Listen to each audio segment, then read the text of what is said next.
बिस्मिल्लाहिर्रहमानिर्रहीम अस्सलाम वालेकुम। आज आप लोगों के साथ थर्ड लेक्चर शेयर करने जा रहे हैं इंटेलिजेंस ऑपरेटर का, और इसमें मैं अब आपके साथ कुछ मिक्स्ड एमसीक्यूज शेयर करने वाला हूं। पहले तो मैंने आप लोगों के साथ कंप्यूटर के इंपॉर्टेंट एमसीक्यूज शेयर किए हैं, और मज़ीद कंप्यूटर पे भी हम फोकस करेंगे क्योंकि ये वो एमसीक्यूज हैं जो आपका मेरिट बनाएंगे। इंटेलिजेंस क्वेश्चंस होंगे और कंप्यूटर वाले, क्योंकि ज़्यादातर कैंडिडेट्स को इन दोनों का पता नहीं होता, और फिर इसमें थोड़ी सी कंसेप्चुअल चीज़ें भी आ जाती हैं। वरना इंग्लिश की अगर आप याद करें या हिस्ट्री की याद करें, इस्लामियात की याद करें, वो तो क्योंकि आप पहले से पढ़ रहे होते हैं, ज़्यादातर बच्चों को पता होते हैं, तो इसलिए हम इन चीज़ों पर भी फोकस करें। बहरहाल आज हम मिक्स्ड एमसीक्यूज करने जा रहे हैं, और पहला एमसीक्यूज है जी, the antonym of frugal. Frugal का मतलब होता है किफ़ायत शार, जो पैसों की बचत करने वाला हो। और इसमें आपके पास जो है फ़नी और सिंपल तो वैसे ही इनके साथ नहीं मैच होते। इकोनॉमिकल जो है वो इसका सिनोनिम बन जाएगा, क्योंकि इकोनॉमिकल का मतलब ये होता है कि मुआशी तौर पर फ़ायदा हो। स्पेंड थ्रिफ्ट जो है आपके पास बचता है, तो सी ऑप्शन आपका ठीक हो गया। ठीक है, खर्च करने वाला।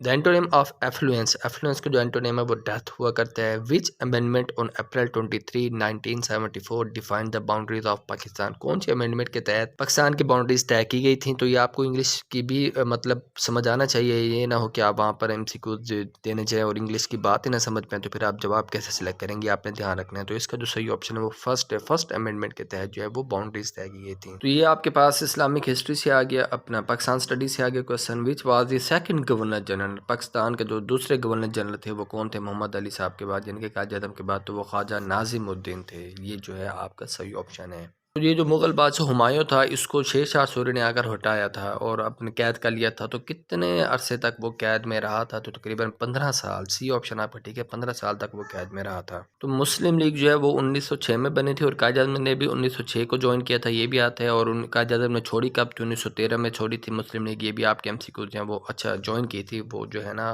मुस्लिम लीग से अलग भी हो गए थे 1913 में। तो यहाँ पर आपसे पूछ रहा है कि जब ये बनी 1906 में, तो इसका हेड क्वार्टर कौन सी सिटी में रखा गया? तो लखनऊ के अंदर इसका हेड क्वार्टर रखा गया। सी ऑप्शन आपके पास ठीक है।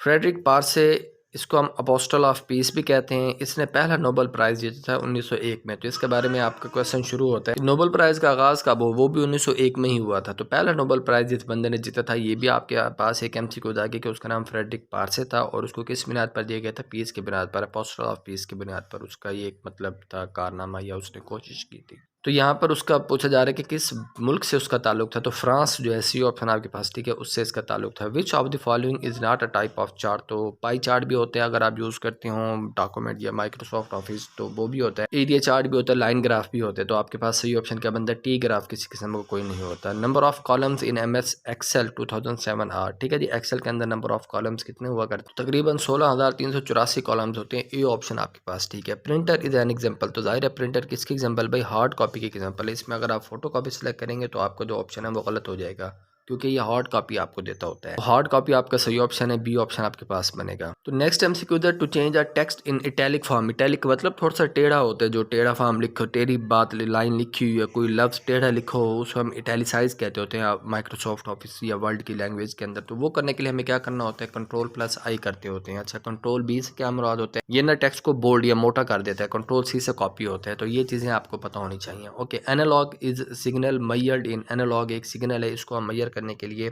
जो यूज़ करते हैं यूनिट, वो वोल्ट्स हुआ करता है। ओके, इसके बाद from where Jhelum river stars. जो रिवर झेलम है उसका आगाज़ जो है वो किस जगह से होता है? तो कश्मीर से होता है। तो आपके पास बी ऑप्शन जो है वो ठीक। हेल्ड कश्मीर, हेल्ड कश्मीर जो मकबूजा कश्मीर है ना, वहाँ से होता है। जैसे आप जम्मू कश्मीर कहते हैं, तो आज़ाद कश्मीर से नहीं, हेल्ड कश्मीर से। इसलिए आपका जो सही ऑप्शन है वो बी है, सी को ना समझ लीजिएगा।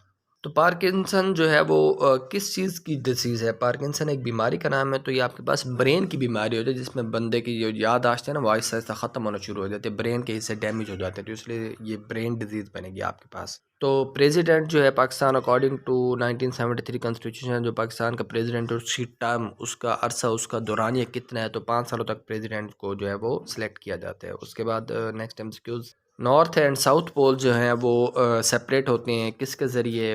Plane of equator, the international date line, plane of tropic of Cancer. अच्छा, ये आप लोग तीनों जो है मुझे बताएंगे इनका क्या मतलब होता है। वैसे यहाँ पर आपको जो ऑप्शन बनता है वो नॉन ऑफ दीज बनता है। Which of the following is not a member of BRICS. तो कनाडा जो है वो मेंबर नहीं है। जब ये एमसीक्यू पूछा गया, अब आप देखेंगे ब्रिक्स के अंदर कौन कौन से मेंबर हैं, तो हो सकता है कनाडा भी शामिल हो गया हो, तो ये आपने तसल्ली कर लेनी है। वरना अब तक जब ये पेपर पूछा गया तो उसके मुताबिक कनाडा जो है वो सही ऑप्शन है। Pakistan officially join the United nation. तो पाकिस्तान 1947 में आज़ाद हुआ था और 1947 में ज्वाइन किया था, लेकिन अगले महीने अगस्त सितंबर में उन्होंने ज्वाइन किया था। तो 30 सितंबर 1947 को यूएन ने पाकिस्तान ने यूएन को ज्वाइन किया था। हाउ मेनी निशान हैदर अवार्डेड टिल प्रेजेंट, अब तक कितने निशान हैदर जो हैं वो दे दिए जा चुके हैं। अच्छा वैसे अब जो है आपका ऑप्शन 10 बनता है, मतलब इस पेपर के मुताबिक, लेकिन अब किसी और को दिया गया तो वो आप देख लेंगे। तो ये आपने सर्च करना है कि अब तक कितने निशान हैदर जो हैं वो दे दिए जा चुके हैं। बी डिविलियर्स जो है वो उसका ताल्लुक किस मुल्क है, ऑफकोर्स साउथ अफ्रीका से उसका ताल्लुक है। चंचल Sarmast the famous poet of which language, तो सिंधी ज़बान के ये मशहूर शायर थे सच्चल सरमस्त। उसके बाद कैटरैक्ट जो है वो किसकी बीमारी है, आंखों की बीमारी है, जिसे आप मोतिया कहते हैं, काला मोतिया, सफ़ेद मोतिया। तो कैटरैक्ट जो है वो आंखों की बीमारी होती है। इब्ने बतूता जो है वो किस के दौर हुकूमत में आया था इंडिया के अंदर। इब्ने बतूता आपने मशहूर नाम सुना होगा।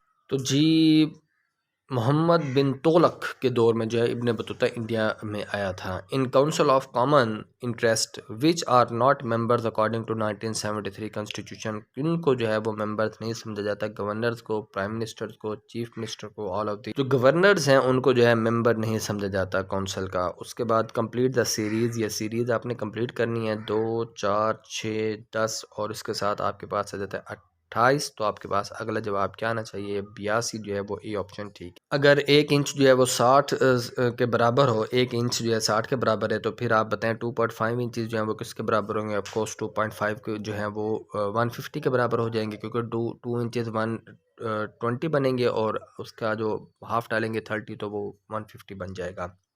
294 is multiply to which positive to give a complete square, तो 294 को इनमें से किस के साथ मल्टीप्लाई करें। अब 7 तो वैसे ही निकल गया है क्योंकि आपका जो है स्क्वायर नहीं बनता। उसने बोला विच पॉजिटिव, किस पॉजिटिव से हमें मल्टीप्लाई करना चाहिए। पॉजिटिव का मतलब अच्छा वैसे पॉजिटिव बोला उसने, ऑड इवन नहीं बोला हुआ, ठीक है, कि आपके पास जो स्क्वायर हो वो पूरे का पूरा हो जाए। तो 6 से अगर आप डिवाइड करेंगे तो इसका कंप्लीट स्क्वायर बनेगा। Okay, Shawwal is which month of Islamic calendar, Shawwal जो है वो कौन इस्लामिक कैलेंडर का कौन सा महीना है, तो ये तो आप बखूबी जानते होंगे। तो 10वां महीना बनता होता है, तो ये आपका ए ऑप्शन यहाँ पर भी ठीक बनेगा। Hazrat Umar martyred in which month of Islamic calendar, Zil Hajj में जो है ना उनकी शहादत हुई थी। और ये भी जो है ना आपने याद रखना है। शब मिराज जो है वो कब हुआ था, 27 रजब को शब मिराज का वाक़या हुआ था। बुक जो रिवील हुई थी हज़रत दाऊद अलैहिस्सलाम पर वो ज़बूर थी। तो तौरात, इंजील और कुरान का भी आपको पता होना चाहिए, ठीक है। तौरात जो है वो हज़रत मूसा अलैहिस्सलाम पर, इंजील हज़रत ईसा अलैहिस्सलाम पर, और जिसे हम बाइबल भी कहते हैं, और कुरान हज़रत मोहम्मद सल्लल्लाहु अलैहि वसल्लम पर। तो बनी Israel was the nation of हज़रत मूसा अलैहिस्सलाम की कौम को बनी इसराइल कहा जाता है। और second source of Islamic law, second source जो है वो हदीस है। पहला सोर्स कुरान है, दूसरा सोर्स जो है वो हदीस है आपके पास। तो आपके पास जो है ना ये लास्ट MCQ आ गया, who started the system of Islamic calendar. इसका जवाब आप लोगों ने कमेंट्स के अंदर मुझे बताना है। तो दोस्तों ये आज हमारे 3 लेक्चर हो गए थे पेड क्लासेस के, जो मैंने आपके साथ MCQ शेयर किए, चंद एक MCQ शेयर किए हैं। और मज़ीद गवर्नमेंट जॉब्स की अपडेट और उनकी तैयारी के लिए आप हमारे चैनल सब्सक्राइब करके बेल आइकन ऑन कर लीजिएगा। अगर आप सेकंड सेशन ज्वाइन करना चाहते हैं तो वो 1 जनवरी से स्टार्ट होना है। और तकरीबन जो है 10-11 बच्चे रब्ता कर चुके हैं। देखते हैं अब वो क्या करते हैं, फ़ीस पे करते हैं कि नहीं करते। तो आप लोग अगर ज्वाइन करना चाहें तो आपको मैंने कम्युनिटी के अंदर, मेरे चैनल पे जाएंगे, कम्युनिटी के ऑप्शन में आपको मैंने एक पोस्ट शेयर की हुई, उसमें मैंने डिटेल्स दी हुई आप कैसे ज्वाइन कर सकते हैं। तो अगर आप भी ज्वाइन करना चाहें तो वहाँ पर आप हमसे कॉन्टैक्ट करके आप पेड क्लासेस को 1 जनवरी से बैच 2 को भी ज्वाइन कर सकते हैं। इजाज़त दें अपने सुल्तान को। अल्लाह हाफिज़।